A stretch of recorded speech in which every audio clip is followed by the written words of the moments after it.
네, 지금부터 법소 조항이 포함된 포괄적 차별금지법 입법 반대 성명서 발표 및 기자회견을 갖도록 하겠습니다. 고려신학대학원 원장이신 최승락 교수님 기도해 주시겠습니다. 그리고 아버지 하나님, 오늘 우리가 차별금지법 입법 반대를 위하여 한 마음과 한 뜻이 되어서 주님께서 우리와 함께하여 주시옵소서. 주의 이름으로 우리가 주님께서 우리를 위하여 일어서 주시옵소서. 이 나쁜 법이 제정되지 못하게 하여 주시옵소서.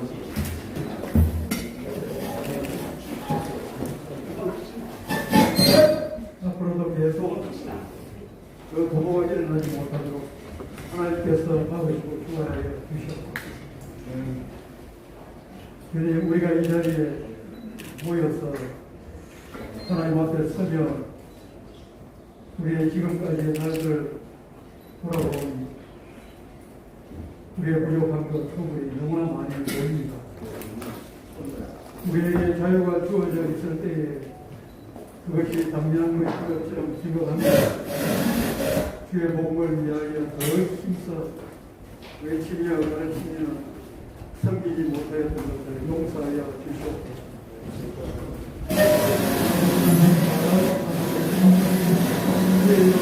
인생이 못하였던 것을 용서하여 주시옵소서. 사회적으로 약한 사람들, 약한 비웃들 소돔을 주며 더 사이에 살피지 못하고 함께 웃으며 웃으며 공감하기보다 오히려 군림하기를 좋아하고 홀로 누리기를 좋아하였던 우리의 hum을 용서하여 주시옵소서. 자비로우신 주님, 교회의 본분을 바르게 찾으며 회복하게 하여 주시옵소서. 우리에게 아직도 자유가 있었기에 이 자유를 통하여 주의 말씀과 주의 나라와 주의 복음을 위하여 더 힘써 외치며 가르치며 살아내는 귀한 우리의 복음을 잘 감당해 나를 있게 하여 주시옵소서. 그리하므로 하나님의 이름이 아름다우십니다. 그 나라의 영광을 더욱 현망하게 펼쳐나가는 우리의 걸음걸음 되게 하여 주시옵소서. 자비로우신 주님, 우리가 할 수 있는 것 넉넉히 잡고 훌륭하며 보잘것없는 그게 뿐입니다. 하나님께서 친히 손을 드셔서 주의 말씀과 그 나라의 행진을 방해하였던 모든 것들을 다 물리치시면서 이제도 오셔서 동일하게 역사하여 주시옵소서. 우리가 여기 있습니다. 작은 외침입니다. 주께서 받으십니다. 주의 우레 같은 목소리로 사용하여 주시옵소서. 우리 주 예수 그리스도의 이름으로 기도합니다. 아멘. 예, 이 시간에는 성신대학교 총장이신 이재석 교수님께서 인사 말씀 주시겠습니다.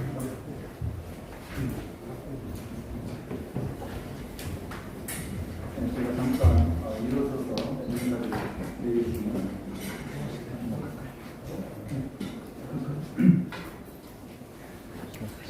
우선 이렇게 뜻깊은 행사를 저희 대학에서 실시할 수 있게 된 것을 크게 기쁨으로 생각을 합니다.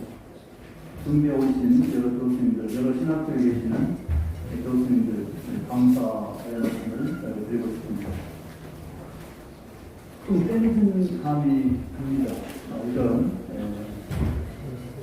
행사가 우리의 이런 분명한 입장이 좀 더 빨리 세상에 표현됐더라면 얼마나 좋았을까 하는 생각을 해봅니다. 어쨌든 오늘이라도 우리 하나된 모든 우리 신학대학들의 확실한 입장과 또 저희들이 왜 이 포괄적 차별금지법이 문제가 있고 왜 어떤 것들이 독소인 것을 세상에 확실하게 알려서 모든 사람들이 우리 입장을 이해하고 또 거기에 동의할 수 있도록 그렇게 했으면 좋겠습니다. 가끔 사람들은 우리 기독교인들이 속이 좁아서 그것 좀 허용 못하고 왜 그렇게 특정 대상에 대해서 그렇게 차별적으로 말들을 하냐는 이야기를 들은 바가 있습니다. 그러나 오늘처럼 교수님들께서 발표하실 내용을 들어보신다면 그리고 저희들이 한 마음으로 작성한 이 성명서만 잘 보셔도 우리가 왜 그렇게 큰 목소리로 이 차별금지법, 포괄적 차별금지법을 이용스럽게 생각하고 반대하는가를 이해할 수 있으리라고 생각을 합니다. 우리는 창조주하는 게 있습니다. 하나님께서 우주 만물 그리고 인간을 창조하시고 인간이 어떤 규범으로 세상에 존재해야 될 것을 확실하게 성경에 기록해 놓고 있습니다. 남자와 여자가 하나의 가정을 이루고 생육하여 번성해야 될 책임이 우리 모든 성도들에게 아니 모든 인류에게 있는 것이고 그것을 우리는 그대로 지키기를 바라고 그 가치와 규범이 우리 기독교의 본질이라는 것을 말씀을 드리고 싶습니다.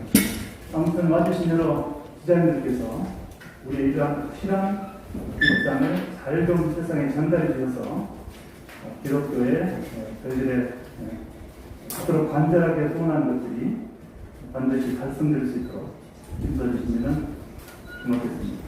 다시 한번 감사드리고 이런 기회를 주신 모든 교수님들께 고맙다는 인사를 드리겠습니다. 감사합니다. 네, 시간은 학성신학과학대학교 성장이신 김학유 교수님 말씀해 주시겠습니다. 네, 오늘 바쁘신 가운데서 이렇게 모여주신 기자님들 그리고 교수님들, 목회자들 감사의 말씀드립니다.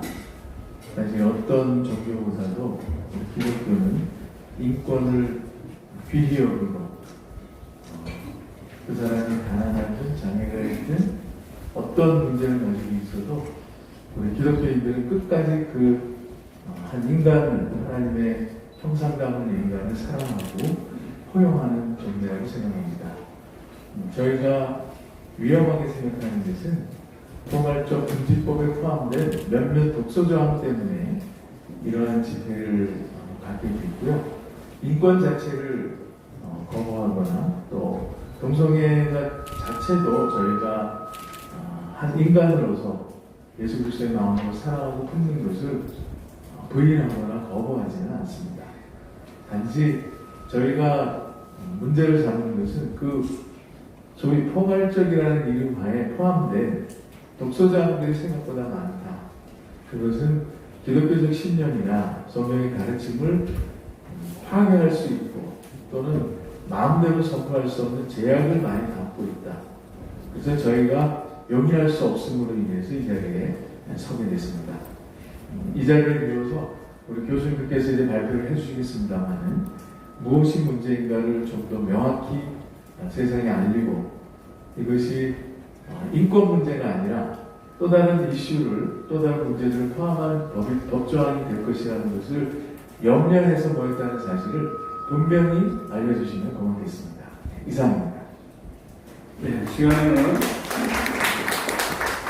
성신대학교 교목실장이신 라영원 교수님 성명서 발표해 주시겠습니다.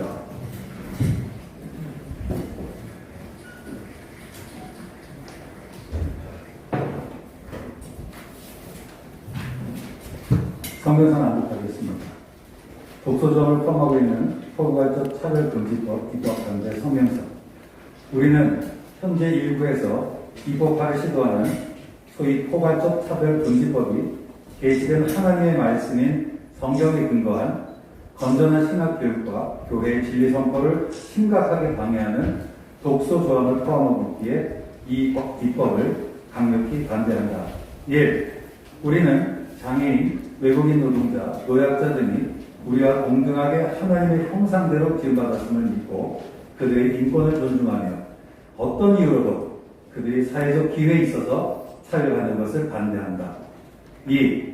우리는 성경을 바탕으로 한 성경적 신학을 목회자 후보생들에게 가르치는 교육기관으로서의 사명과 종교의 자유를 명시한 헌법 제10조에 근거하여 신실한 목회자 후보생의 선발과 경건한 생활지도를 무력화하고 성경적 신학교육 자체를 범죄라고 규정할 수 있는 차별금지법 제31조와 32조의 입법을 반대한다. 3. 우리는 인간을 남자와 여자로 창조하신 하나님의 창조 질서와 양성평등을 명시한 헌법 제36조에 근거하여 남성, 여성 이외에 개인의 취향에 따른 분리할 수 없는 제3의 성을 명시한 차별금지법 제2조 1, 4, 5호를 반대한다. 4. 우리는 한 남자와 한 여자의 결합으로 가정의 제도를 만드시고 인류를 다스리시는 하나님의 통치와 국민의 양심의 자유를 명시한 헌법 제19조에 근거하여 성적 지향에 따른 성별 변경, 동성애 및 여러 종류의 성행위 등에 대한 반대와 비판을 법적으로 금지함으로써 건전한 사회 윤리를 파괴할 수 있는 차별금지법의 입법을 반대한다. 5. 우리는 성경 말씀에 근거하여 동성애가 영적으로 심각한 문제라고 판단하는 동시에 그 아들 예수님을 보내주셔서 십자가에 죽게 하심으로 용서의 길을 여신 하나님의 사랑과 구속에 의하여 영적으로 어떤 죄를 범한 사람이라도 회개하여 새 사람이 되는 길이 있음을 믿으며 교회는 이와 같이 회개하는 사람들로 구성된 갱신의 공동체임을 천명한다. 6. 우리는 독소 조항인 성적 지형과 성별 정체성의 차별 금지를 입법하기 위해 이를 포함한 24가지의 24가지 차별금지 사유 제3조 1호를 들어 국민의 신앙, 양심, 학문, 사상에 따른 표현의 자유를 저해하고 위반시 최대 3천만 원 이하의 이행 강제금과 손해액의 2에서 5배에 달하는 최하 500만 원 이상의 징벌배상금 등 각종 법적 책임을 부과함으로써 대다수 국민을 범법자로 만들어 역차별하게 될 전체주의적 차별금지법을 제정을 반대한다. 7. 이에 우리 신학교육 기관들의 교수에는 성경의 진리를 왜곡하고 시민의 자유를 제한함으로써 사회와 교회에 부정적인 영향을 미치게 될 차별금지법의 입법을 강력히 반대한다. 2022년 6월 3일 포괄적 차별금지 법안과 평등 법안을 반대하는 전국 신학대학 17개 학교 교수 518명 1동. 네, 감사합니다. 이제 복수 논의가 들어갈 텐데요. 여기 순서 맡으신 앞에 계신 분들은 이제 하단해 주시고, 이승구 교수님, 하재성 교수님, 장세훈 교수님, 박재훈 교수님 분발해 주시면 감사하겠습니다. 네, 보충하기 전에 저희가 잠깐 기념 촬영을 될 것 같아서요. 참여하신 우리 신학대학교 교수님들은 잠깐 앞으로 나와 주시겠습니까? 한번 저희 잠깐 사진 촬영 좀 하겠습니다. 자, 찍겠습니다. 하나, 둘, 둘. 네, 자, 자, 하나, 둘.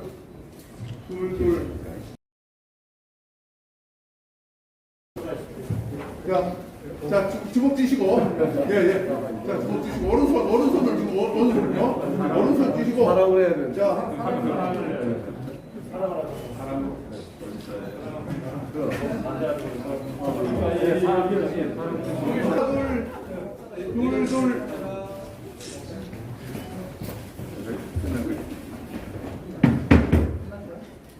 아니요, 계속 찍습니다. 계속 찍고 있습니다. 자, 감사합니다.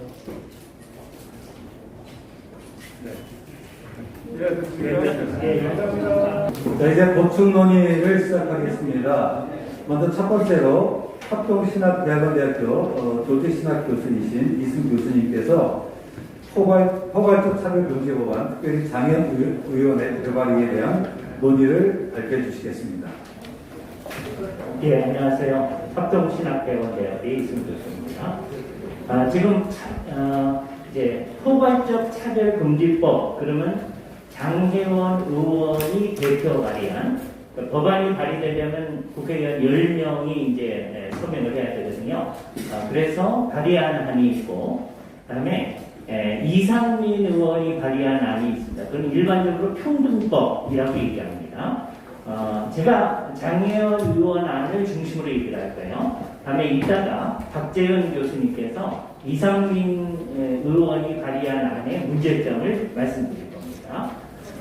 근데 기본적으로 그 의안이 내용은 거의 같습니다. 그래서 그 생각을 했는데 제일 커다란 문제는 뭐냐면 이 법안을 이제 우리가 받아들이게 되면 이 법안이 대한민국의 법이 되면 이것에 근거해서 대한민국의 모든 법들을 이에 맞게 계속해서 고쳐야 되는 것처럼 되어져 있습니다. 두 법안이 다 그렇게 되어 있습니다. 그러니까 인간의 모든 문제를 이것이 기본법이 되어져서 5년마다 계속 우리가 얼마나 이것을 했는지를 점검하는 안으로 되어 있어요. 그게 가장 심각한 문제입니다. 그래서 만일에 이 법안이 이제 통과됐을 때 어떤 사람이 어떤 사람을 차별했다라고 얘기되어졌을 때 어떤 일이 벌어질 건가 하는 일을 중심으로 제가 말씀을 드리겠어요. 첫 번째는 이제 어떤 일이 있느냐면 자기 자신이 성적 지향, 성별 정체성으로 인해서 차별을 받았다고 했을 때, 즉 성적 차별 행위의 피해자가 된다고 했을 때 그 사람은 국가인권위원회에 진정을 제기하게 됩니다. 그렇게 되면 두 번째, 국가인권위원회는 이에 대해서 직권으로 시정명령을 할 수 있게 되어졌습니다. 그렇죠? 그렇게 하지 말아라 라고 얘기하는 거죠. 그런데 그것이 이 시정명령이 주어지게 되면 어떻게 되어지느냐, 결국은 동성애나 양성애가 다 잘못되어졌다는 생각 자체가 차별을 금지하는 주장이 되어진다라고 생각을 합니다. 그러니까 결국은 이것이 잘못되어졌다고 얘기하는 것은 전부 다 시정 대상이 되어지는 겁니다. 그러면 신학교를 비롯해서 모든 기독교 학교에서도 이런 시정 대상이 되지 않으려면 동성애도 괜찮고 양성애도 다 괜찮다고 얘기해야 되는 상황이 있게 되어집니다. 그런데 만일에 시정 권고를 받은 자가 정당한 사유 없이 권고를 이행하지 아니한 경우에는 시정명령을 불이행했다는 근거하에 3천만 원 이하의 이행방제금을 부과할 수 있도록 되어 있습니다. 이게 장혜원 의원 안이 그렇게 되어져 있어요. 3천만 원 이하의 강제 부과금은 계속적으로 부과되어질 수 있게 되어 있습니다. 이상민 의원 안에는 그것을 3천만 원이라고는 얘기 안 했습니다. 그러나 어떻게 했느냐 하면 35조 1항에 본안 판결 전까지 차별의 중지 등을 명하는 임시 조치를 할 수 있고, 만일에 이행하지 아니할 때에는 지연기간에 상응하여 일정한 배상을 하도록 명시할 수 있다라고 하면서 민사집행법 261조를 준용한다라고 얘기했어요. 그래서 이상민 의원의 법안에는 3천만 원 얘기는 없습니다. 그러나 내용은 맞다라고 얘기해요. 그죠? 그렇게 되면 이제 다 끝난 게 아니고 위원회가 어떻게 하느냐 하면 차별행위로 인정된 사건 중에 피진정인이 위원회의 결정에 불응하고 사안이 중대하다고 판단하는 경우에는 당해 사건에 대한 소송을 지원하도록 되어 있습니다. 그러면 인권위원회가 이 소송의 비용을 다 대주는 게 되어지는 거죠. 그리고 소위 차별 가해자는 자신의 모든 소송 비용을 감당해야 하는 것으로 되어 있습니다. 그래서 이 소송이 이루어지면 법원이 피해자의 청구에 따라 차별의 중지 등의 시의정을 위한 적극적 조치 및 손해배상 등의 판결을 할 수 있도록 한다라고 장혜원 의원안이 50조에 되어 있고, 앞서 언급한 이행방제금뿐만 아니라 후에 법원이 다른 법과 특히 이 법안에서 근거하여 내릴 판단에 근거해서 손해배상금도 지원하도록 되어 있는데, 그 손해배상금은 최소한이 500만 원 이상이 되도록 되어 있습니다. 이게 손해액의 5배, 2배 이상 5배까지 하도록 되어 있다는 거죠. 그러면서 차별 행위를 한 자가 고의 또는 과실이 없음을 증명한 경우에는 그러하지 아니한다라고 되어 있는데, 그 증명해야 할 책임을 자기가 차별을 했다라고 말하는 그 사람 자신이 하도록 되어져 있습니다. 이게 이제 문제가 되니까 이상민 의원 안에 있어서는 이것을 나누어 놨습니다. 37조에 입증 책임의 배분이라고 돼 있어서 자기가 차별행위를 당하였다고 하는 사람이 입증해야 한다라고 돼 있고, 다음에 차별행위가 정당한 사유가 있었다는 것은 차별행위가 있었다고 주장하는 자와의 상대편이, 즉 가해자가 입증해야 된다. 그래서 그 둘을 나눠놨어요. 이거는 여태까지 사람들이 이것을 강하게 반대하는 것에 대한 문제점을 잘 드러내기 위해서 이렇게 한 것입니다. 그래서 장혜원 의원 아니나 이상민 의원 아니나 가장 커다란 게 학교가 심각한 문제가 됩니다. 학교에서는 이게 이제 법안으로 통과되면 유치원서부터 신학교에 이르기까지 기독교 학교에서도 동성애가 잘못되어졌다는 얘기를 전혀 할 수 없게 되어졌고, 만일에 그렇게 얘기하게 되면 처벌을 받게 되어집니다.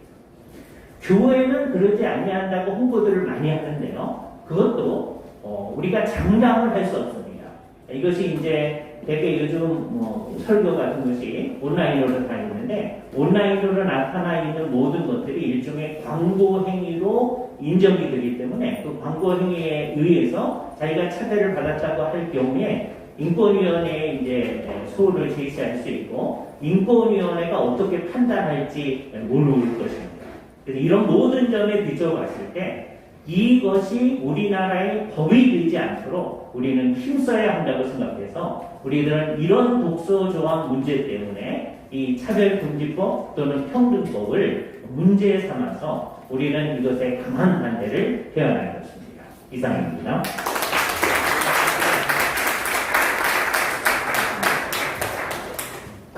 네, 고려신학대학원의 하대성 교수입니다. 저는 기독교 상담학 관점에서 포괄적 차별금지법 문제를 제기하고자 합니다. 첫 번째, 우리 기독교 상담은 바른 돌봄과 진리를 지향하고 있습니다. 기독교 상담의 출발점은 성경에 게시된 상담의 근원 되시는 보혜사 성령님의 역할이라고 할 수 있는데, 그 두 가지 대표적인 역할은 동행과 위로와 더불어서 죄를 책망하시고 영혼을 진리로 인도하시는 그런 성령님의 역할을 우리 기독교 상담이 수행한다고 생각을 하고 있습니다.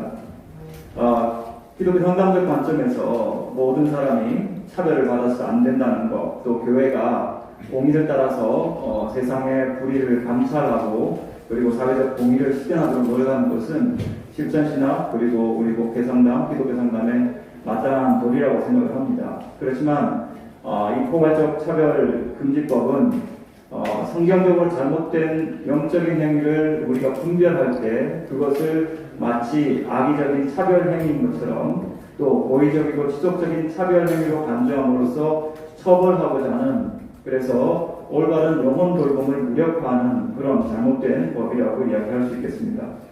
하나님께서는 남자와 여자를 창조하셨고, 또 남자와 여자의 결합으로 가정 제도를 세우셔서 바른 인류의 번영을 이렇게 약속을 하시고 또 기대를 하시는데, 그 모든 그 차별금지법들의 내용들 가운데는 이런 성적 취향의 위험성을 말할 수 있는 자유 자체를 박탈하게 함으로써 기독교 상담이 지향하는 인간관, 가정관, 사회관을 근본적으로 위협한다고 이야기할 수 있겠습니다. 두 번째 차별금지법은 하나님의 창조와 통치와 구속을 지향한다고 할 수 있는데, 일찍이 시카고 대학교의 단 브라우닝이라고 하는 기독교 윤리학 또 목회 상담학 교수는 이런 동성애 지지자들이 하나님에 대한 세 가지의 메타포, 즉 창조자, 통치자, 구속자 가운데 창조자, 통치자의 메타포는 제외해버리고 오직 사랑으로 용서만 하는 그런 구속자 기능의 하나님만 이렇게 지지한다고 그렇게 지적을 하였습니다. 기독교 상담은 하나님이 창조자이시고, 그리고 지금도 남녀 가정을 통하여 세상을 통치하시는 통치자이실 뿐만 아니라 모든 죄에서 우리를 구속하시는 구속자이심을 바르게 균형을 잡고, 또 하나님에 대하여 바른 신앙의 근거에서 사람을 상담하고 가정을 회복해야 될 사명을 가지고 있습니다. 마지막 세 번째, 차별금지법은 성경적인 영혼 돌봄과 자녀 양육을 근본적으로 막는 악법이라고 생각합니다. 제가 읽어가도록 하겠습니다. 동성애에 대한 많은 연구들은 인문과학에 기대어 상황적 차원의 분석에 의존하면서 성경적 가르침은 제외시키고 사회적 기준을 근거로 법을 제정하여 동성애를 비롯한 다양한 성에 대해 관용하려고 합니다. 기독교 상담 입장에서 볼 때 근본적으로 기독교적 신관 자체를 왜곡하고 전통적인 가정제도의 엄숙한 언약을 억압의 세력으로 간주하며 오직 동성애에 대한 관용과 반대자에 대한 엄격한 처벌만 강조하는 포괄적 차별금지법의 제정이 오히려 편파적이고 선별적이라는 것을 우리가 이야기하고 싶습니다. 기독교 상담가 입장에서 동성애자들의 시민으로서의 권리는 인정하지만 그들의 행위에 대한 무조건적인 허용과 법적인 제도와는 사람의 본질인 정의의 원칙을 배제하는 것입니다. 기독교 상담이 고통받는 영혼을 공감하고 돌보는 역할을 하지만 동시에 상담의 시작의 신보에서 성령님을 본받아 내담자들을 찔리신 예수 그리스도에게 안내해야 할 임무를 가지고 있는데 성경을 기준으로 하는 기독교 진리가 현재적 상황과 등가의 대칭물이 될 수 없으므로 현실이 아니라 하나님의 약속의 말씀이 현재의 경험을 어떻게 이해할 것인가를 결정해야 할 것입니다. 기독교 상담이 현실에서의 불평등과 불의를 간과해서는 안 되지만 동시에 하나님의 말씀을 공개적으로 무시하며 동성애자들을 위해 성경을 다 고치며 일부 인간을 하나님보다 더 중요하게 여기는 법을 시민 생활을 위한 법이라며 제정하려는 모든 시도와 의도는 그 자체가 고의적인 명적인 범죄라고 이야기할 수 있겠습니다. 그렉 반슨의 말처럼 동성애는 어느 맥락에서든지 항상 비도덕적이며 이성애자들이 결혼 이외의 관계에 대한 음욕으로 악해진다면 동성애적 행위는 그 자체가 영림으로 악한 것입니다. 기독교 신앙과 동성애 인권은 이런 면에서 공존할 수 없다고 이야기할 수 있겠습니다. 무엇보다도 차별금지법은 동성애적 성적 취향을 가진 이들의 변화 가능성을 법적 권리 보장하는 방법으로 차단함으로써 그들의 영혼을 보호하기보다 오히려 위험에 빠뜨리고 있습니다. 이 법은 다른 어떤 사람들보다 정신 건강의 위험도가 높고 자살 가능성이 큰 게이, 레즈비언, 양성애자 등의 내적 문제를 사회 구조적 문제로 치환함으로써 전통적인 기독교의 진정한 영혼 돌봄과 영혼 사랑의 길을 방해하고 있습니다.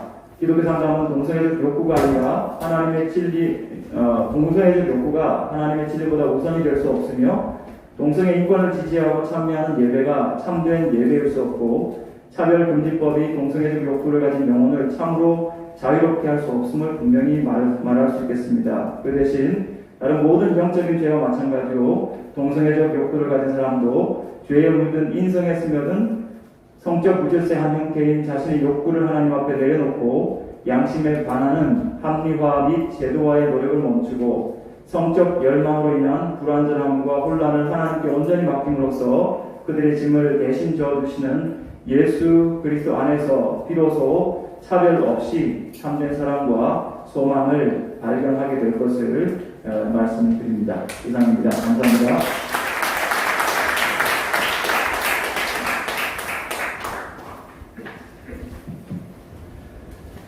반갑습니다. 국제신학대학원대학교에서 구약을 가르치는 장세원 교수입니다. 저는 차별금지법과 관련하여서 좀 더 본질적인 문제를 다루고자 합니다.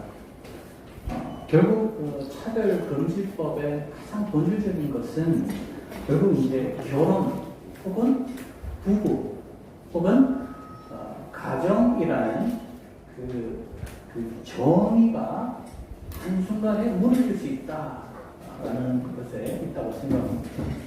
사실 우리가 지금 이런 법의 세세한 부분까지 지금 우리가 물론 논의를 하지만 결국 이것이 통과가 되면 근본적으로 결국은 우리가 지금까지 지켜왔던 부부의 정의를 다시 재정의해야 되고 또 아버지와 남자의 아빠와 엄마 부모의 정의도 다시 내려야 하는 그런 심각한 위기가 있기 때문이라고 저는 생각합니다.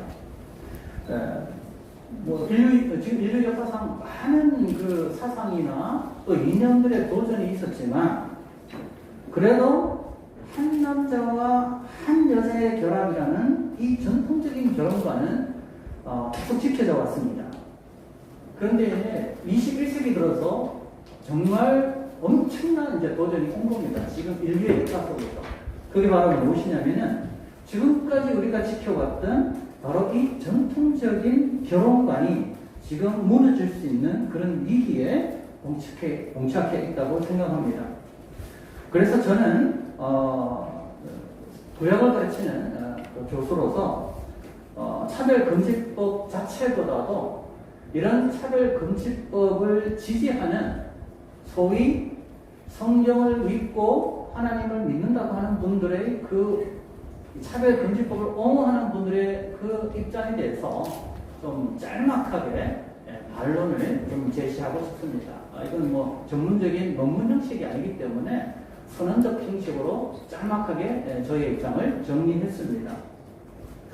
그러면 소위 우리 그 기독교인 중에서 이 차별금지법을 옹호하는 분들의 주장이 어떠하냐면은 생물학적인 남성과 여성 이외에도 개인의 취향에 따라서 여러 형태의 성별이 존재하고 이런 성별의 다양성이 하나님의 창조의 결과라는 것입니다. 그리고 개개인의 성적 취향은 존중되어야 하고 그것이 하나님의 뜻이라고 강변합니다. 물론 뭐 이런 주장하는 분들에 대한 구체적인 소스는 여기는 제가 올리지 않았지만 충분히 찾을 수 있을 것이라고 생각합니다. 저는 이런 주장에 대해서 좀 반론을 제시하고 싶습니다. 하나님의 이런 주장은 하나님의 창조의 질서와 그 창조를 허무는 무질서의 경계를 무너뜨리는 심각한 위험성이 있는 주장들이라고 저는 생각합니다. 하나님은 창세기 1장에서 이 창조의 세계를 창조하시고 그 창조된 세상은 질서화된 세상이라고 저는 믿습니다. 그리고 이 질서화된 창조의 절정이 바로 안식이라고 봅니다. 그리고 이 하나님의 창조된 안식 속에서 하나님의 창조 질서를 잘 드러내주는 하나의 예가 바로 무엇이냐면 바로 결혼의 질서라고 저는 생각합니다. 그런데 이 결혼의 질서를 어떻게 규정하냐면 분명하게 창세기 2장에서 한 남자와 한 여자의 결합이라고 분명하게 규정을 하고 있습니다. 그런데 이제 창세기 3장 이후에 이 타락 이후에 타락한 인간의 욕망에 의해서 질서화된 이 하나님의 창조 질서가 이제 무너지기 시작하는데 하나님을 떠난 가인의 후세의 삶의 방식 속에서 이런 창조 질서를 거스리는 죄의 모습이 나타나는데 가장 대표적인 예 가운데 하나가 무엇이냐면 바로 라멕이라는 사람의 죄입니다. 근데 라멕이 어떤 죄를 범하냐면은 일부다처를 행합니다. 여러분 일부다처가 왜 문제가 됩니까? 그것은 한 남자와 한 여자의 결합을 결혼으로 규정한 하나님의 창조 질서를 한순간에 무너뜨릴 수 있는 무질서의 죄의 형태이기 때문입니다. 여기서 우리가 눈여겨봐야 할 점이 무엇이냐면은 단순히 일부다처제가 죄다라는 것보다도 이런 행위가 하나님께서 제정하신 결혼의 창조 질서를 무력화시킨다는 점입니다. 그래서 위험한 것이고요. 그래서 일부다처 외에도 한 남자와 한 여자의 결합을 결혼으로 규정한 그 어떤 다른 형태의 그런 이 남자와 여자 혹은 뭐 동성 간의 모든 결합은 다 하나님의 창조의 질서에 역행하는 것이다 라고 우리는 말할 수가 있습니다. 그래서 하나님은 이스라엘이라는 백성을 다시 하나님 부르시고 그와 그 백성과 함께 언약 백성으로 하나님이 삼으시는데 특히 출애굽기 19장 6절에 보면은 언약 백성으로 삼으실 때 이스라엘 백성의 정체성을 무엇으로 규정하냐면 거룩한 백성이라고 규정을 합니다. 즉, 이 거룩한 백성의 특징은 무엇이냐면은 그때부터 다시 또 안식일을 지키게 됩니다. 안식일을 지킨다는 것은 무엇을 의미합니까? 창세기 1, 2장에 있는 바로 그 하나님의 창조의 질서에 따르는 언약 백성이라는 것을 의미합니다. 그럼 반대로 하나님과 언약을 맺지 않는 백성의 특징은 무엇입니까? 하나님의 창조의 질서에서 벗어난 사람들이라는 것을 의미합니다. 그래서 이제 앞으로 이스라엘 백성들이 언약 백성으로 살아간다는 것은 하나님의 이 창조의 질서를 따라간다는 것을 의미하고, 그래서 내가 거룩하니 너희도 거룩하라는 레위기의 이 말씀 속에 이스라엘 백성들이 하나님을 믿지 않는 무질서의 백성들과 어떤 차별성을 가져야 하는가를 나타내주는 삶의 방식이 레위기에 나타나는데, 특별히 거기에 레위기 18장에 보면 성윤리가 구체적으로 거기에 포함이 됩니다. 그러면 이런 이스라엘 백성들이 금지되는 이런 수건이라든지 근신상간이라든지 동성애와 같은 이런 것들은 누가 했다는 겁니까? 하나님의 창조 질서를 거스르는 바로 이방인들의 삶의 방식이었다는 것이고, 그러면 그들과 구별되는 거룩한 백성으로 살아야 할 이스라엘 백성들은 어떻게 살아가야 되는가? 하나님의 창조의 질서에 따라가야 한다는 것을 의미하는 것입니다. 어떤 사람들은 소위 말하는 이 차별금지법 혹은 동성결혼을 옹호하는 그런 소위 이 크리스찬이라고 하는 분들 중에서 이렇게 주장합니다. 그것은 구약시대에 속한 것이고 구약의 율법에 속한 것이 아닌가. 오늘 우리가 살아가는 이 시대에는 전혀 적용되지 않는다. 아니 구약에 그렇게 동성애 하는 사람들은 그러면 죽여야 하는데 오늘 우리가 그런 사람들을 죽여야 하는 것인가? 이렇게 반문을 합니다. 저는 개인적으로 정말 엄격한 그런 신율주의적 관점에 근거해서 구약율법을 엄격하게 문자적으로 해석하는 것은 저는 온당하지 않다고 생각합니다. 우리는 구약시대에 속해 있지 않고 예수 그리스도의 성취의 관점에서 보면 구약의 계명의 행식을 모두 엄격하게 준행하는 그것은 잘못된 것이라 저는 생각합니다. 그럼에도 불구하고 구약의 그 율법의 정신은 폐기된 것이 아니고 그 정신에 담겨있는 의미는 예수 그리스도의 복음의 빛 속에서 더욱 확장되고 강화됩니다. 예수님께서 마태복음 5장에서 그 율법의 정신이 폐기된 것이 아니고 더 강화되고 있음을 더욱더 강조하고 있습니다. 특별히 베드로전서에 가면 1장 15절에 보면 신약 교회의 의무를 어떻게 표현하냐면 내가 거룩하니 너희도 거룩하라 라는 레위기의 그 말씀을 그대로 가져와서 구약시대의 백성이나 신약시대의 백성이나 변하지 않는 하나님의 언약 백성의 책임과 의무는 바로 하나님의 창조의 질서를 지키는 이 거룩을 끝까지 지켜가야 한다는 것입니다. 불행하게도 우리 그리스도인들은 한국교회가 세상과 구별되어야 할 사명을 다하지 못했음을 저는 깊이 자각합니다. 특별히 동성애를 반대하고 동성결혼을 반대하는 교회가 교회 안에 일어나는 그런 성폭력의 문제라든지 또는 그런 하나님이 금지하시는 그런 잘못된 그런 성적 타락에 대해서 좀 더 강하게 목소리를 내지 못한 부분이 있다면 우리는 이 부분에 대해서 자상해야 된다고 저는 생각합니다. 그래서 그 사람들이 우리를 향하여 당신들이 이중잣대가 아니냐 이런 손가락질을 하기 때문에 우리는 동성결혼과 이 차별금지법을 반대하는 이 목소리만큼이나 우리 한국교회 안에서 일어나는 부패에 대하여 좀 더 큰 목소리를 내야 되지 않는가 저는 개인적으로 그렇게 생각합니다. 그렇지만 나아가 우리는 그런 목소리를 내고 우리 스스로에 대한 자성을 하고 회개의 목소리를 우리가 내면서도 여전히 우리는 이런 하나님의 창조 질서를 파괴하는 이런 무질서의 도전 앞에서도 단호히 맞설 수 있는 용기가 저는 필요하다고 봅니다. 지금 한국교회는 혼돈의 바다에서 올라오는 첫 번째 짓을 다니엘서 7장 4절을 보면 광풍이 불어닥치는 그 바다에서 짐승이 올라오는데 그 짐승의 모습이 사자와 같기도 하고 독수리와 같기도 하고 인간의 모습과 인간의 마음을 가지고 있는 이 경계가 모호한 이 짐승이 바로 하나님의 창조 질서를 대항하는 악의 세력의 모습인데 오늘 이 시대에 하나님의 창조 질서를 대항하는 이 혼돈의 세력들이 저는 한국교회를 향하여 계속해서 도전해 온다고 생각하고 있습니다. 그래서 저희들은 이럴 때에 교회가 한 목소리로 마음을 모아서 하나님의 창조 질서와 그 율법의 정신을 온전히 개성하고 작품의 위기를 극복하고 성경의 결혼 제도를 아름답게 지켜나감으로써 거룩한 언약 백성으로서의 사명을 충실히 감당해 나가기를 간절히 바랍니다. 이상입니다.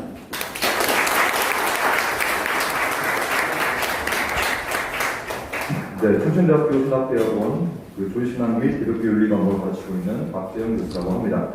저는 오늘 이상민 의원이 대표 발의한 평등에 관한 법률안에 대한 기독교 윤리학적 비평을 좀 해보려고 합니다. 신학을 연구하는 방식 중에 하나가 1차 자료를 충실히 읽고 객관적으로 그것을 비평하는 것인데요. 제가 이번에 하면서 제 1차 자료가 평등에 관한 법률안이었고 이것을 객관적으로 좀 10번 이상 한번 읽어봤습니다. 읽어본 결과 문제가 있는 지점들이 분명히 발견되었기 때문에 제가 오늘 좀 발제를 하려고 합니다. 하지만 오해하지 말아야 될 것은 뭐냐면 유인문 29페이지에 보면 중간에 보면 제가 비판하지 않는 것, 즉 동의하는 것을 먼저 짚고 넘어가도록 하겠습니다. 저는 대한민국 헌법이 주장하고 있고 이 법률안이 주장하고 있는 정치, 경제, 사회 모든 분야에서 기회를 균등히 해야 된다. 이 부분에 대해서는 저는 적극 동의합니다. 두 번째, 모든 국민은 인간으로서의 존엄과 가치를 지닌다는 인간성 존중에 대해서도 저는 적극 동의합니다. 즉 비판하지 않습니다. 그리고 대한민국 헌법 11조 1항이 말하고 있는 법 앞의 평등에 대해서도 저는 동의하며 비판하지 않습니다. 이것을 제가 비판한다고 시작하면 모든 논의가 무너지기 때문에 이 지점을 정확히 하고 시작했으면 좋겠습니다. 하지만 제가 비판하고 싶은 건 뭐냐면 2-1번에 보시면 기회균등, 인간성 존중, 법 하에서의 평등 이 모든 것들이 지나치게 자의적으로 형성되어 있다라는 부분을 저는 비판하려고 하는 것입니다.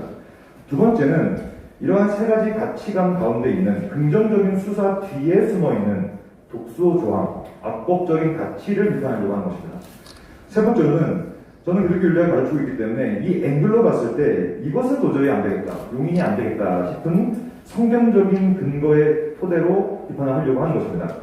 그러므로 제가 오늘 하려고 하는 이 비평은 차별금지법이 모든 것을 차별하지 말라는 것이라면 제가 오늘 말씀드릴 제 논조와 논지도 차별의 대상이 돼서는 안 된다라는 것으로 논리적 일관성을 지켰으면 좋을 것 같습니다. 30페이지에 보시면 제가 읽으면서 이것들은 좀 큰 문제가 될 것 같다라는 것들을 좀 하나씩 꼽아왔습니다. 첫 번째는 소위 평등을 세운다는 명목 하에 기존의 유의미한 가치들을 전복시키는 행위가 이 법률안 안에 많이 있음을 발견했습니다. 예를 들면 이 법안의 1장 3조에 보시면 여성, 남성, 그 외에 분류하기 어려운 성이라는 표현이 등장하고 있습니다. 저는 이것을 읽자마자 과연 이것이 무엇인가, 분류하기 어려운 성이란 건 무엇인가에 대해서 궁금해서 해외 논문들을 다 찾아왔습니다. 각주 3번에 있습니다. 즉 그것은 뭐냐면 트랜스젠더, 안드로진, 그러니까 이 성을 혼성으로 보는 것, 남녀 성 모두 다 거부하는 뉴트로이스, 아예 모든 것을 거부하는 에이젠더, 성적 전체성에 대한 관념이 없는 젠더리스, 뭐 이런 거예요. 다 바이젠더, 트라이젠더, 퀘스처닝, 나는 과연 내가 남자인지 여자인지 모르겠다라고 하는 퀘스처닝, 그러니까 이러한 것들을 표현합니다. 그러니까 이런 것들이 소위 합법화되어버리면 아까 장세영 교수 말씀하신 것처럼 저는 기본적인 결혼관, 그러니까 유의미한 전통적인 결혼관, 가정관, 부모관들이 심각하게 합법적인 옷을 갈아입고 전복된다고 생각합니다. 두 번째는 성적 지향성에 대한 문제입니다.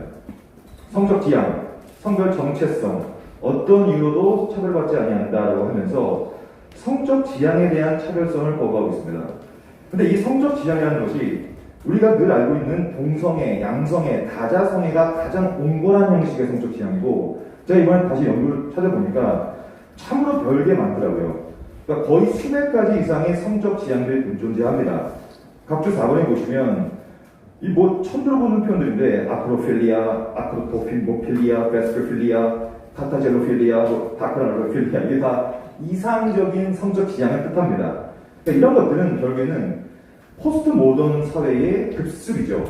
모든 성적 지향들을 상대화시키고 다각화시키고 해체화시켜서 이런 것들은 아무리 생각해도 가정, 사회, 국가, 근본 토대를 무너뜨려서 성적인 방종으로 우리를 이끌지 않을까라는 생각이 들었습니다. 31페이지. 가족 형태도 마찬가지입니다. 가족 형태도 어떤 사회도 차별받지 아니하고 물론 정상가족, 비정상가족 사이의 구별이 모호해지고 있는 건 맞습니다.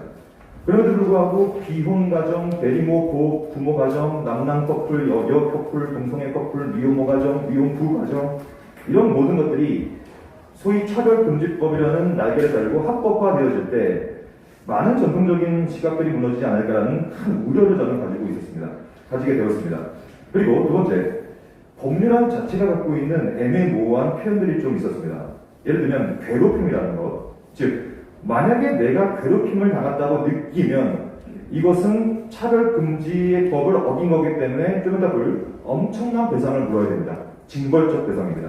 이거는 굉장히 자의적인 것이고 내가 느끼면 주관주의에 근거하여 온갖 종류의 소송 고발이 나오게 될 것이기 때문에 큰 문제라고 생각하고 저는 오히려 이 2번 고용 문제에 좀 집중해 보려고 합니다. 이 고용 문제에 대해서는 나중에 제가 좀 더 볼 거고요. 3번 소수가 다수를 차별하는 역차별 문제가 분명히 될 거라고 생각합니다. 물론 소수는 존중받아야 합니다. 옳고 바르게 대우받아야 합니다. 대한민국은 자유주의 국가이기 때문에 그렇습니다. 하지만 소수를 위한다고 해서 소수 때문에 또 다수가 역차별받는 것은 옳지 않다고 생각합니다. 만약에 이 법이 통과되면 세 가지의 가정적인 상황이 나올 수라고 생각합니다. 소위 분류하기 어려운 성을 존중한다는 명목 하에 다수의 일반적인 남성성, 여성성이 역차별을 경험할 수 있다.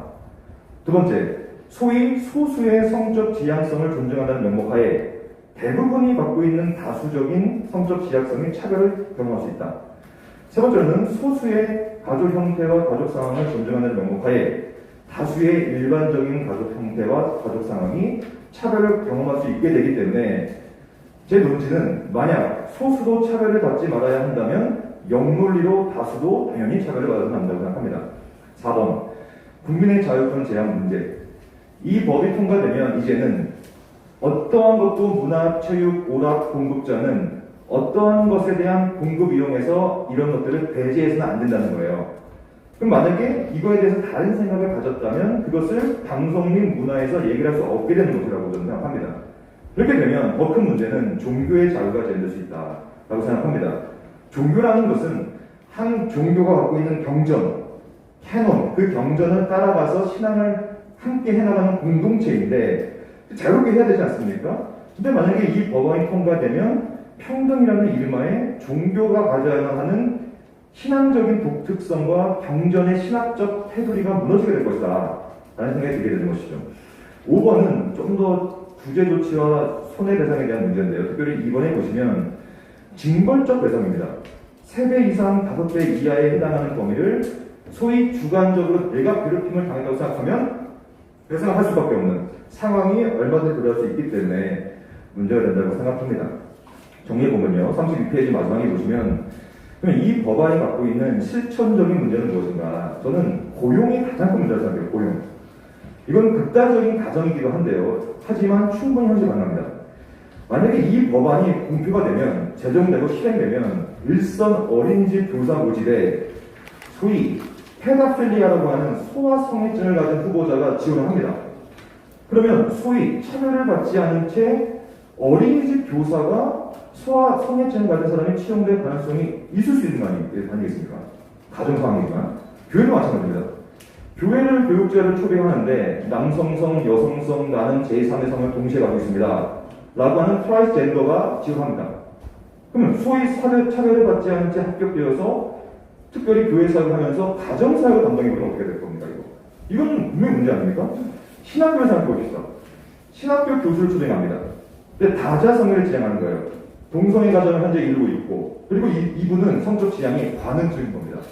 그래서 신학교 교수 화장실에 숨어가지고 관음증을 즐기고 있는 스코포필리아 성향을 가지고 있는 후보자가 있으면 이것을 어떻게 우리가 차별을 받지 않은 채 최종학교 시킵니까? 사실은 무엇입니까?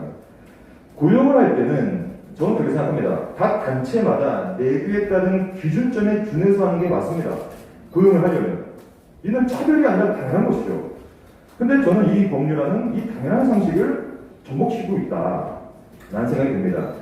전반적인 총평은 차별과 차이의 문제라고 생각합니다. 사실 차별과 차이는 같지 않습니다.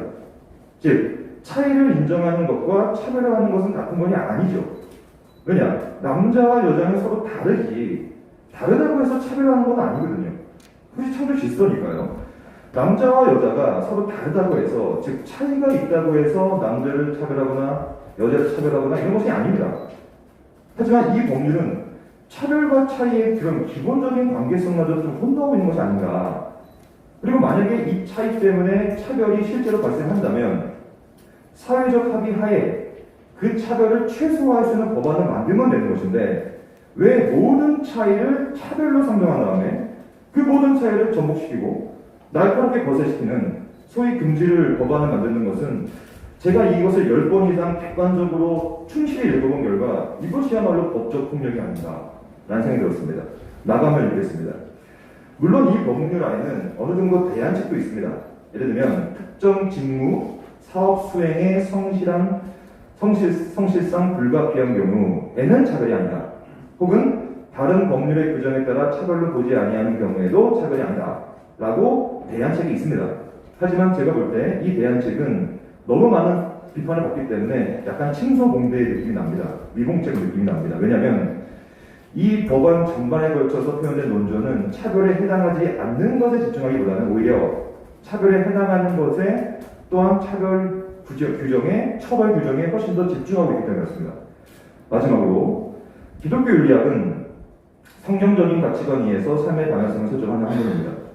남과 여라는 성 정체성의 창조 질서, 영리가 아닌 순리에 근거한 성적 지향, 부모와 자녀라는 가정 형태, 이러한 관점에서 봤을 때 평등에 관한 법률안은 수용 가능한 범주 너머에 위치한 법률안이라고 저는 판단했습니다. 이 법률안은 그러므로 질서보다는 방종으로, 평등보다는 역차 권력, 자유보다는 다수를 억압하는 것으로 이끌 것 또한 자명하다고 생각합니다.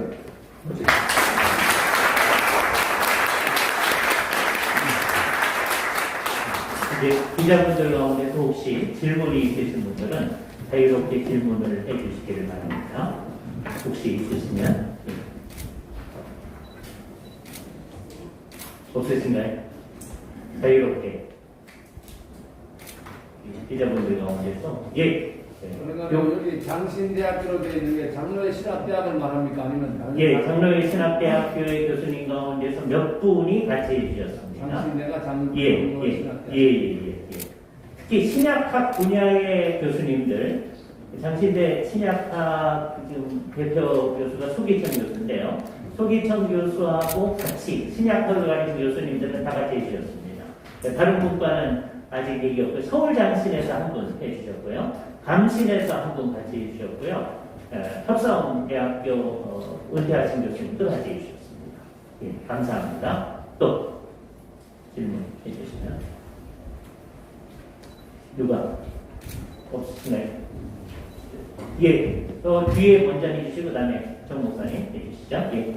예, 안녕하세요. 저는 이민이고 종교부의 강수학자입니다. 예, 감사합니다. 성명 잘 들었고 말씀해주신 발제도 굉장히 잘 들었습니다. 충분히 신학자로서 지적할 수 있는 두 가지 질문. 예. 첫 번째 지금 조금만 크게 해주시겠어요? 잘 안 들려서. 첫 번째는 네, 첫 번째는 지금 독소 조항이 예. 포함된 사별 그렇죠. 반대한다고 예. 그리고 말씀하신 내용들을 보면 그 사별 독소 조항이라고 생각되는 부분들에 대해서 언급을 많이 해주셨는데 예. 그렇다면 이 독소 조항이 제거되거나 수정된다면 이 사별 공격을 충분히 수용할 수 있다라고 받아들여도 되겠습니다. 예, 그것부터 하죠. 왜냐하면 나중에 헷갈릴 수 있으니까. 두 가지 얘기를 할 수 있는데요. 독소 조항이 없으면은요, 이 법안 없어도 됩니다. 대한민국에 이미 다른 모든 것에 의해서 차별하는 것에 대해서 못하게끔 다 법적으로 조치가 되어 있어요. 따로 할 필요가 없습니다. 그죠? 그럼에도 불구하고, 혹시 한다면, 그러니까 제가 생각할 때는 세 가지가 독소 조항인데요. 하나는 지금 오늘 얘기했던 성적 지향이나 성적인 행위에 의한 차별, 그게 독소조항이고요. 가족의 형태에 의한 차별이라고 하는 게 독소조항이고, 또 하나는 사상에 의한 차별도 하지 말자거든요. 요 세 가지가 이제 독소조항인데 우리는 요번에는 그 성적 차별 그 중심으로 했습니다. 그죠? 그러니까 그거에 대해서만 없다고 하면은 아마 이 안이 있을 때 우리 교수님들이 다 찬성했을 겁니다. 그죠? 그런데 그때도 우리가 걱정하는 건 뭐냐 하면 일단 이 법안이 만들어지면은요, 그 다음에 그거를 수정하기는 너무 쉽습니다. 그래서 그때 지금 독소조항을 또 집어넣을까봐를 걱정하는 분들이 많이 있어요. 그게 문제입니다. 첫 번째 질문에 대해서 그렇게 답하고. 거고요. 두 번째 질문. 예, 그러면 이 답변 감사하고요. 그럼 이 독서원들에 대해서 국회 쪽에 이런 신학자들의 의견을 전달하기 위해서 어떤 노력이나 계획을 갖고 계신지 궁금합니다. 예, 혹시 그러니까 이번 모임은 우리가 2020년도에 했을 때 그게 576명이 맨 처음에 서명하셨어요.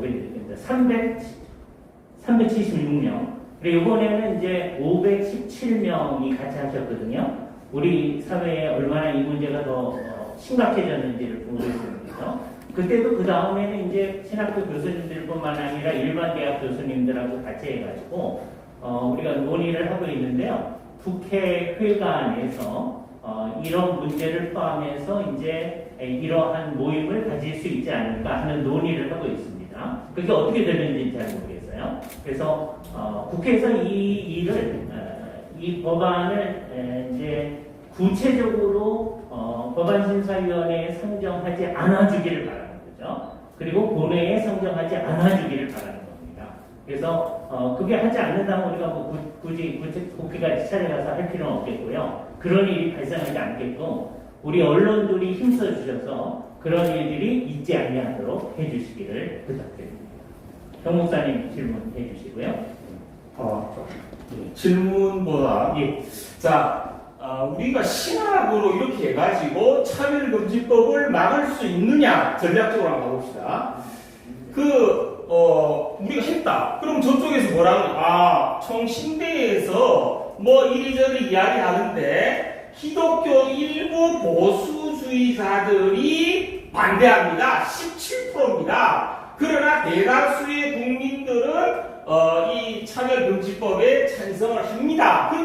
그런 논리로 나가거든요. 제가 그 동성애로 국가연구교수도 했고, 버클리에서 동성애 그 연구도 했고, 저기 한교총 기도회 할 때에 교회 기도회만 하면 안 된다. 그래서 국회의원들을 대거 참석시킨 사람입니다. 그래서 이 교수님한테 우리가 이것을 국회에서 하자. 기도 국회의원들 다 나오고 저쪽에 입법하는 사람도 구경하도록 현장에서 우리가 나서야 된다. 쉽게 이야기하면 이 차별금지법은 기독교가 반대하는 법이 아니라 국민 악법이다. 여기에 담겨져 있는 에이즈 문제, 그리고 뚜껑 열린 뚜껑 열린 징벌 보상이 되면 박 총장님이 동성애 반대 설교를 하면 유튜브로 했는데 그거를 본 사람 10만 명이 혐오감을 느꼈다면 얼마를 배상하실 겁니까? 엄청나. 그리고 제가 여기서 기자님들에게 말하기보다는 왜 이 장로에게 왜 자꾸 나오느냐, 뭐가 있느냐 뒤에 그것도 있는데.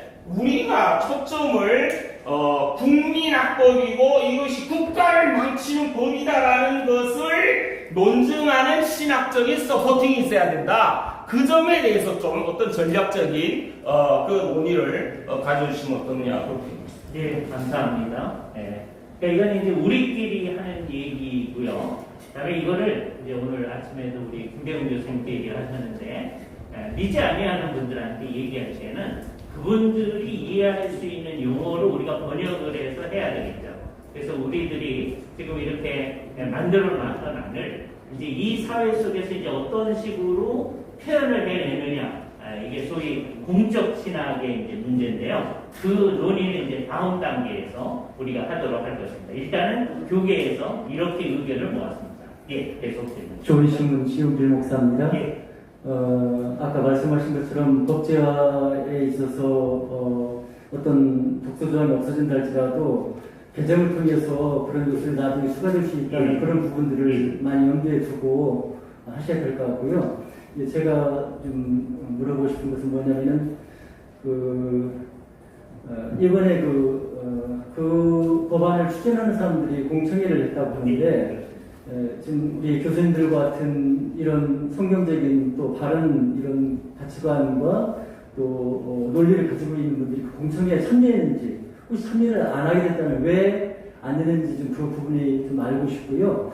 제 의견은 이제 적극적으로 그런 분들 참여를 해서 이렇게 해야 된다는 그런 입장이고, 또 한 가지는 뭐냐면은 차별금지법 반대 찬성에 대한 그 여론조사에 대해서 이제 말을 하는데 우리의 생각과는 전혀 다르게 응답이 뭐 찬성 쪽으로 많다 이렇게 나오잖아요. 근데 이제 이게 질문에 따라서 다르기 때문에 그 조사하는 부분에 있어서도 당신들 마음대로 질문을 만들면 안 되고 우리 쪽에 반대 진영이라고 볼 수 있는 우리 쪽에 과 함께 협의를 해서 질문 조항을 만들자. 그리고 여론조사를 하든지 그렇게 하자. 이렇게 좀 주장을 하셔야 되지 않을까 그런 생각을 합니다.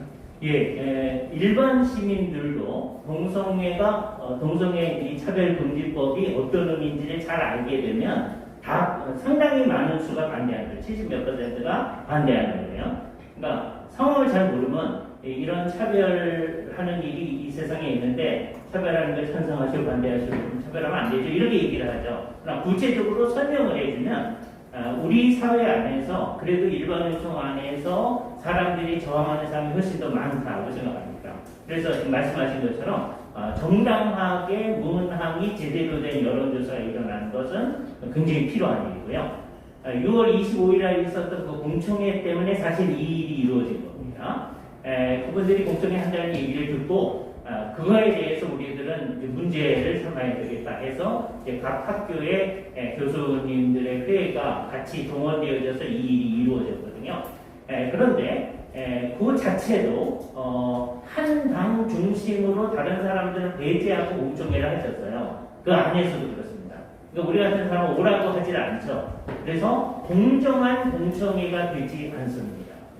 그래서 공정한 공청회, 공정한 언론에서의 의논들 이런 것들이 필요하다고 생각해요. 그것을 이렇게 전달해서 의견을 왜 공정하게 다양한 의견을 듣지 않느냐 이렇게 좀 할 수 있는 어떤 통로가 없나요, 전혀? 실질적인 통로는 없죠. 간접적으로 우리가 할 수 있는 여러 국회의원들을 통해서 간접적으로 할 수 있는 방안밖에 지금 없습니다. 아마 류생 말씀해 주시죠. 네, 안녕하세요. 크럼디오닷컴 이재훈 목사입니다. 먼저 여러 신학교들이 연합해서 차별금지법 반대 기자회견 성명서 발표해 주시면 진심으로 감사드리고요. 궁금한 점은 이 한국교회 및 한국사회 그리고 한국사회의 이제 다음 세대까지 이런 일들이 있을 때 여러 가지 문제점들이 많을 거라고 모두가 얘기를 하는데요. 현재 신학교 및 이제 신학대학원에서 특별히 이번 기자회견에 참여해 주신 여러 신학대학원, 신학교에서 이런 차별금지법 관련된 해악성, 위험성을 신학적 문제 이걸 어떻게 가르치고 계신지 혹은 아직 가르치지 않고 계시다면 어떻게 가르칠 계획을 갖고 계신지 좀 듣고 싶습니다. 교수님, 각 학교 상황을 보시는 상황부터 얘기해요.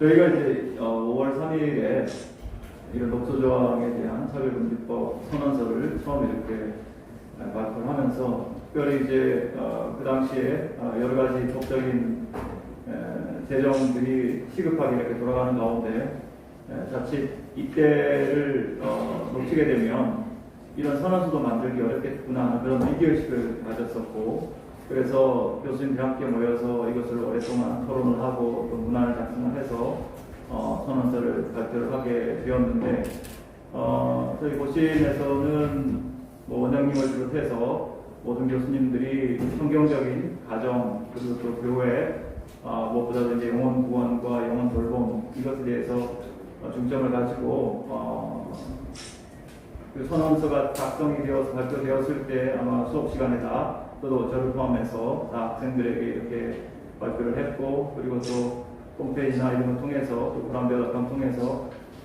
우리 교단 전체에 우리가 이런 기준을 마련했다라고 하는 것을 이야기를 했습니다. 그래서 우선 가장 바람직한 것은 사회 전체가 이런 중심에 대해서 납득을 하고 또 이해를 하게 되면 가장 좋겠지만 그러나 먼저 신학교에서 이 입장을 선명하게 선을 긋고 우리의 입장이 무엇인지 성경적인 해석이 무엇인지를 바로 기준을 세워주어야 또 교회도 사회도 새롭게 방향을 잡을 수 있겠다는 그런 생각으로 선언서를 발표하고 또 교육을 이렇게 계속 하고 있습니다. 네, 감사합니다. 당연히 저희는 이제 신학병이기 때문에 이번 성명서에 모든 학생들이 다 공감을 하고, 다만 이제 걱정은 아까 제가 발제중에도 말씀드렸다시피 그러니까 교회를 다니지 않는 그 비그리스도인들의 주장도 문제지만, 소위 이제 그리스도인이라고 하는 분들 중에서 옹호하는 분들의 목소리가 커지기 때문에 이게 이제 저는 더 큰 심각한 문제라는 생각이 들고, 그럼 이제 우리 신학교에 있는 우리 신학생들이나 이제 졸업한 목회자들께서 이제 그 교회의 청년들을 이제 지도해야 될 텐데, 이제 청년들에게 있어서는 이제 두 가지 이야기를 같이 듣게 되기 때문에 이런 부분에 있어서 좀 우리 신학교에도 굉장히 심각한 좀 도전의 측면이 있지 않나 생각이 들고, 좀 더 이 부분에 대해서 더 깊은 고민을 하고, 더 나아가서는 그 청년들이 그렇게 지금 지금 점점 생각이 바뀌어가는 이유 중에 하나는 우리와 다른 생각의 이야기를 들을 뿐만 아니라 소위 보수적이고 복음적이라고 하는 교회 안에서 일어나는 비상식적인 일에 대한 또 이렇게 환멸 같은 것들이 있기 때문에 그게 더 큰 또 어려움이 있다고 생각하고, 그래서 바르게 이런 동성 결혼의 문제점을 잘못된 것을 가르치는 것도 중요한데, 또 우리 교회 안에 내부적인 일에 대해서 잘못된 것에 대해서 좀 더 성찰하고, 신학교도 신학교 안에 있는 문제에 대해서 성찰해 나가고, 교회도 교회 안에 있는 문제를 성찰해 나가면서 이런 문제를 같이 협력해 나가면 그나마 저는 그래서 좀 더 나은 결과를 얻을 수 있지 않을까 하는 조심스러운 생각을 해봅니다.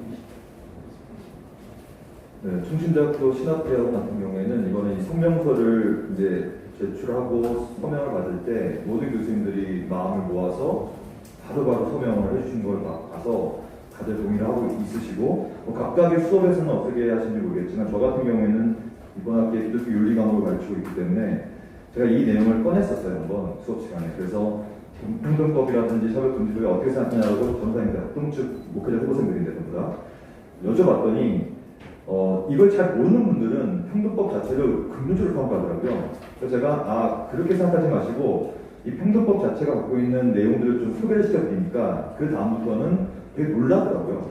그러니까 생각보다 이거에 대해서 모르고 있는 사람들은 대부분 이것이 평등이기 때문에 좋다고 생각하는데, 이 내용을 정확히 우리가 좀 더 알려주고 또 공청회도 하고 이런 자리를 통하여서 좀 알면, 저는 이것은 정치적 보수 진보랑 상관없다고 보거든요. 이거는 진영을 떠나서 그냥 성경적인 가치를 갖고 있으면 딱 보면 이상함을 느낄 겁니다. 그거를 우리가 좀 더 했으면 좋을 것 같아서 저도 그 작업들을 좀 수업 시간에 했던 기억이 좀 있습니다. 학동신학대학교는 우리 교수님들이 전부 오늘 다 오셨습니다. 그게 이제 무언가를 보여주실 수 있는 거죠. 우리 모두가 어떻게 생각하는지. 저 뒤에 이제 질문이 있고요. 그 다음에 한 질문만 더 받고, 마이크 혹시 전달이 저 뒤에. 그 다음에 저기 있는 선생님. 안녕하십니까. 저는 크리스찬 청년이고요. 제가 알기로 오늘 이 자리에 올 때 지금 다른 이제 교단의 모든 교단에서 오신 게 아니라 충래교하고 감리교의 교수님께서는 이제 참석을 안 하신 걸로 알고 있습니다. 혹시 맞을까요?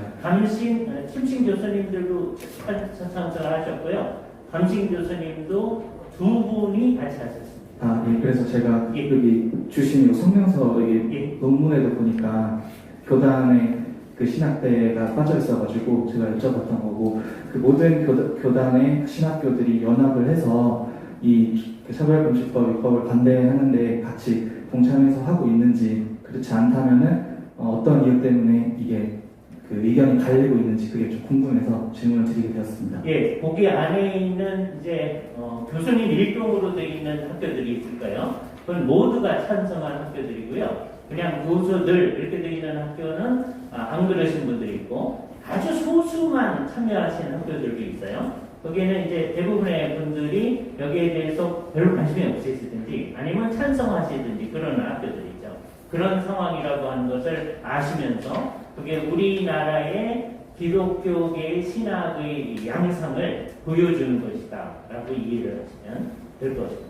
그러니까 여기 있는 분들은 이게 찬성하신 분들은 성경이 말하고 있는 원칙을 그대로 지켜가려고 하는 분들이다. 이렇게 이해를 하시면 되겠죠.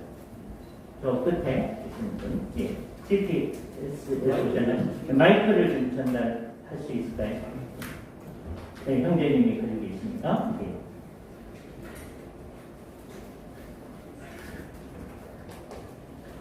예, CTS 기자님 질문 후에 또 하시고 싶으신 손들 표현해 주시죠. 예. 네, CTS 예. 이현주입니다. 먼저 이번 성명서 발표와 기자회견 잘 들었습니다. 예. 저 두 가지 질문 드리고 싶은데요. 첫 번째 질문부터 말씀드리겠습니다.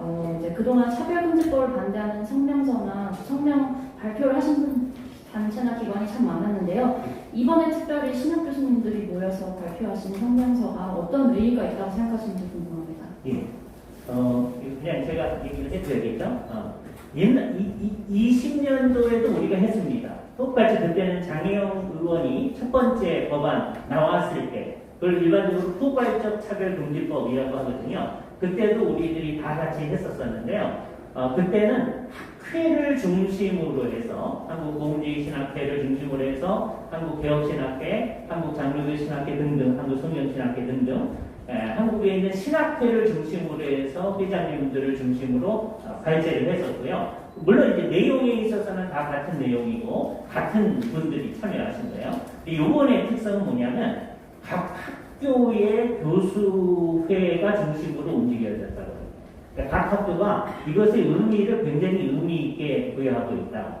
그래서 총신에서 매우 적극적으로 같이 해주셔서 총신, 신대원, 전부, 그다음에 대학교에 있는 교수님들 그리고 다른 학교에서도 다 이렇게 같이 해주셨고요. 여기 지금 인쇄물에 빠져 있는 이제 학교 명단으로 보면 영남 신학대학원 신학대학교의 교수님들이 상당히 많이 같이 해주셨어요. 그 명단 수행이 있고요. 그다음에 백석대학교 장종현 총장님 이외의 교수님들 같이 많이 해주셨습니다. 거기에다 덧붙이시면 될 거예요. 그래서 요번에는 이전에도 우리가 한 적이 있지만 각 학교, 신학교에 있는 교수단을 중심으로 같이 의견을 같이 해서 표현하는 거고 그게 어떤 의미에서 굉장히 의미 있는 일입니다. 왜냐하면 각각 성격이 다른 학교들이 이 문제에 있어서는 같은 의견을 같이 해서 이렇게 표현해낸다고 하는 것은 아주 의미 있는 일이 되겠습니다. 두 번째 질문. 예. 이렇게 학생들을 양성하는 신학교에서 이렇게 단체로 성명서 내주신 거에 의의가 있다고 생각하는데요.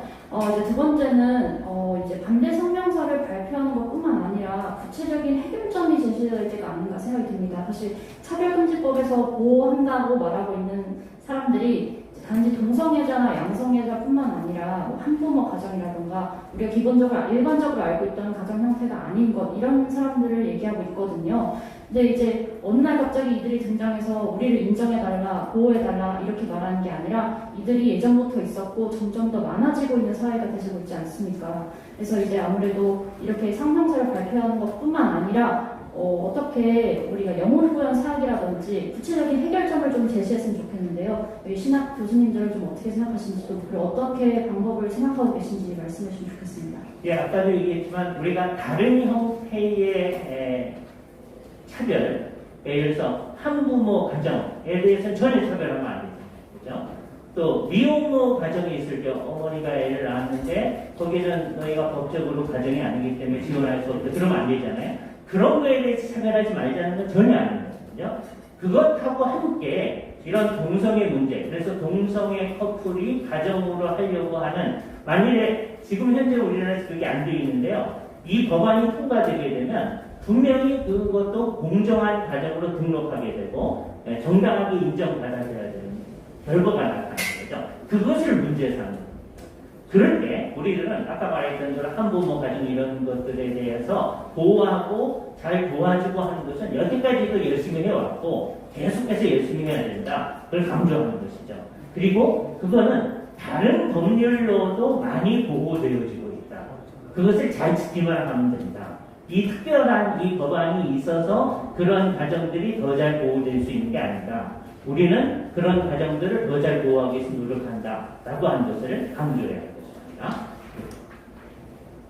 네, 한부모 가정 그런 얘기가 이제 중점이 예. 아니고요. 이제 앞으로 또 동성애자, 양성애자 이런 사람들이 더 많이 발생할 수도 있을 것 같은데 앞으로 신학대학이나 또 한국교회가 어떻게 대책 마련을 하고 어떤 좀 방법을 맞춰 구체화할 수 있을지 이걸 여쭤보는 것 같습니다. 예, 두 가지 얘기를 해야 되는데요. 이게 이제 일종의 일반 은총에 대해서 저항이 아주 극심해지는 일이거든요. 일반 은총은 저항할 수 있는 은총이기 때문에 사람들 계속 저항합니다. 이 세상 속에서. 그런데 어떤 때는 그게 아주 저항이 심해지는 거죠. 옛날에는 동성애라고 하는 것은 안 믿는 사람들도 이거는 조금 숨어야 될 것처럼 생각하고 있었었는데 이제 그것을 공개적으로 나타내는 커밍 아웃하는 일이 나타나잖아요. 그런 일이 많아지는 거죠. 그럴 때 우리는 성경적 가치를 잘 가르쳐서 그 사람들로 하여금 성경의 가치로 돌아올 수 있도록 우리가 늘 해오던 일을 계속할 것입니다. 그죠? 그러니까 그런 사람들이 점점점 더 숫자가 늘어나는 것보다 그랬을 때 나타나는 특히 남성 동성애자들의 경우에 있어서 건강상의 심각한 문제가 발생하거든요. 그래서 나이가 많아지면 그것에 대해서 분들이 얼마나 심각한 문제를 호소하는지 모릅니다. 여기에 대해서 산 증인이 우리에게 있으니까 이호나 목사님 같은 분들이 우리한테 좋은 증언을 해줄 수 있을 거고 그런 분들을 위해서 이 반대하는 일을 하는 것이다 라고 하는 것을 생각하면서 그분들을 위한 활동이 이런 반대 활동의 한 부분이다 라고 하는 것을 생각해 주셨으면 합니다. 마지막 질문 요 앞에 해주시고요. 예. 마이크가 필요하실까요? 그냥 해주시죠. 네, 그냥 할까요? 예. 박재현 교수님, 예. 네, 아까 말씀하셨던 대로 지금 뭐 분류하기 어려운 성, 성격 지향성 이런 거에 대해서 이 목사들도 주상적으로 듣고 있어요. 그게 젠더 30까지, 60까지 뭐 이런 걸 적나라하게, 그러니까 좀 적나라하게 지저분한 걸 그냥 얘기해야만 이들이 다가오지. 그렇게 하지 않으니까 점잖게 표현을 하니까 이 얼마나 더러운 건지 잘 모르고 있다고 저는 생각해요. 그래서 앞으로 교수님이 목숨을 걸고 좀 지저분하게 좀 얘기를 했으면 좋겠어요. 안 그러면 잘 모르니까. 그 다음에 퀴어 신학은 이단이가 아닌가에 대해서 좀 묻고 싶습니다. 그 다음에 제가 통합쪽 목사인데 그 통합 쪽에는 헌법의 제2정치 26조에 직원 선택 12항 동성애자 및 동성애를 지지하고 옹호한다는 성경의 가르침에 위배되며 교회 직원 및 신학대학 교수, 교직원이 될 수 없다라고 분명히 못 박아 있습니다.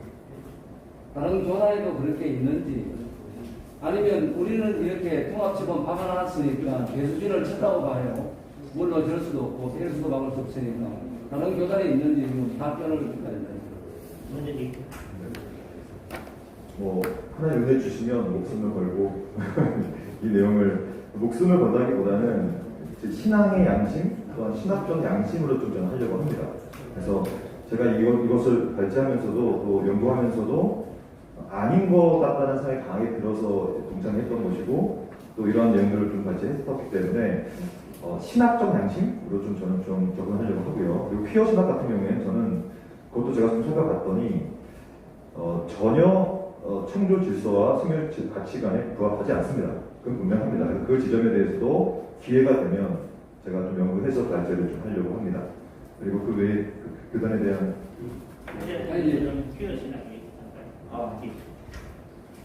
다른 무엇보다도 퀴어 신학을 우리가 반대하는 이유는 성경의 권위, 영향성 자체를 거부하기 때문이라고 저는 생각합니다. 그래서 하나님의 성령의 감동으로 이루어진 말씀, 기록된 말씀들의 권위를 완전히 훼손하고 그 대신 현실에 의해서 다시 말하면 우리가 성경 말씀과 그 본문 텍스트를 기준으로 해서 그 말씀이 우리 현실을 이렇게 품고 포용하도록 하는 그런 기준이 되어야 되는데 현실을 기준으로 성경 말씀을 재구조하고 재구성하고 그 성경 말씀 자체의 진리를 왜곡하는 것은 저는 기독교일 수 없다고 생각합니다. 제가 묻는 건 이단이냐 아니냐? 예, 우리 입장에서는 퀴어 신학이 이단이라고 말해요. 왜냐하면 그거는 이제 여태 많은 책들을 우리가 논의를 해왔어요. 그런 책들을 많이 했으니 그 내용을 들여다보시면 그게 이단적이다라고 누구든지 얘기할 수 있는 것입니다. 당신대가 그 얘기를 규정했다고 해서 이 법안이 통과되었을 때 학교에서 어떤 분이, 당신대 어떤 학생이 나는 동성애자인데 계속을 학생으로 있을 수 있게 이 법안에 그런 것이 있을 수 있게 해주십시오. 그러면 그 학생을 없앨 수 없습니다. 직원을 없앨 수가 없습니다. 그러니까 그 법안을 우리 총회헌법에 해놨다고 해서 안 되는 게 아니에요. 이 세상 사람들은 그래서 이 법안이 통과되어지면 우리가 규정해 놓은 게 다 쓸데없어져. 이 법안이 이것에 근거해서 다른 모든 것들을 다 고치도록 유도를 하고 있어요. 그죠?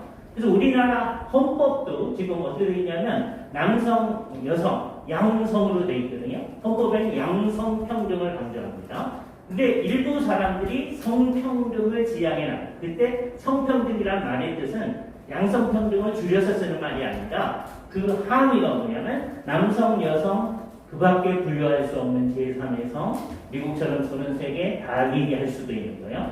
LGBTQ 전부 다 집어넣어서 생각을 하자라고 하는 게 이 법안을 만든 사람들의 의도입니다. 그래서 우리가 이것을 교단법으로 규정해 놨다고 해서 안심할 수 있는 게 아니고 이 법이 한국의 법이 되지 않도록 지금 법안이 형태로 2개가 있습니다. 그러나 이게 대한민국의 법이 되지 않도록 우리는 했어야 됩니다.